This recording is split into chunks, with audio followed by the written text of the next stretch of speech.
One of the stories you talked about was of the Native American being over 10 million at one point, now to less than a million.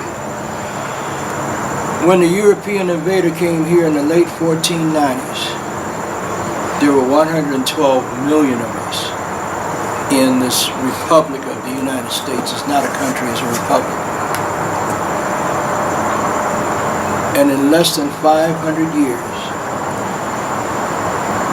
through genocidal practices, through the introduction of diseases that we had no immunity to, and other evil things that he brought with him, arrogance and greed, our numbers went from 112 million to less than a million by 1930. How do you kill off 111 million great people, loving people, people that are willing to share whatever they have, regardless of how small it is or how much they got? How do you do that? That's a genocide you don't hear in the history books. Absolutely, and another form of genocide that they practiced on us was paper genocide. There was a Dr. Arthur Plecker in Virginia, a cold-blooded racist, through taking a baby, an Indian baby, and instead of putting Indian or tribal name on that birth certificate, he would put mulatto or other. So many people walking around, even today as we speak, 2017, don't know who they are. Because at birth, their identity was destroyed through Dr. Arthur Plecker, the father of eugenics, who became the director of vital statistics during this time for the state of Virginia. Now, another thing that they teach in the history book was the whole Thanksgiving, the meeting. But we talked about that, and I wanted people to know the truth about that. It was actually, if you want to talk about how Thanksgiving came about. I do want to talk about it. First of all, you got to remember, my dear brother, that history, his story, it's not our story. When they proclaimed Thanksgiving, it was in Mystic, Connecticut. A tribe of Indian people, the Pequots, that were thriving and surviving.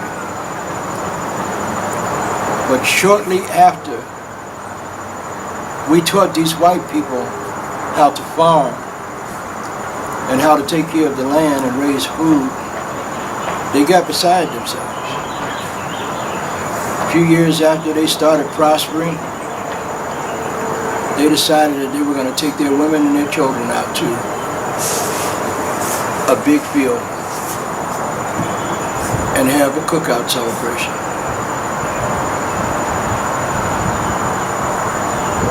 No Indians brought deer. There was never a Thanksgiving dinner with them, according to what they say. Not true.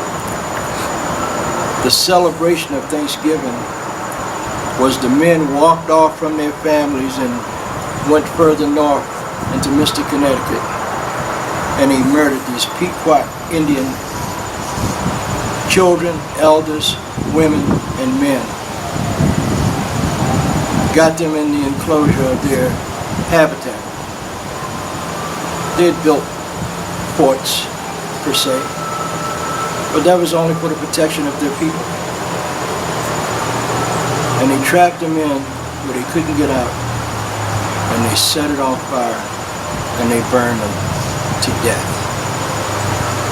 Then they came back. They were so thankful that they had killed these Indians, but that was the first Thanksgiving, not what you read about in their books.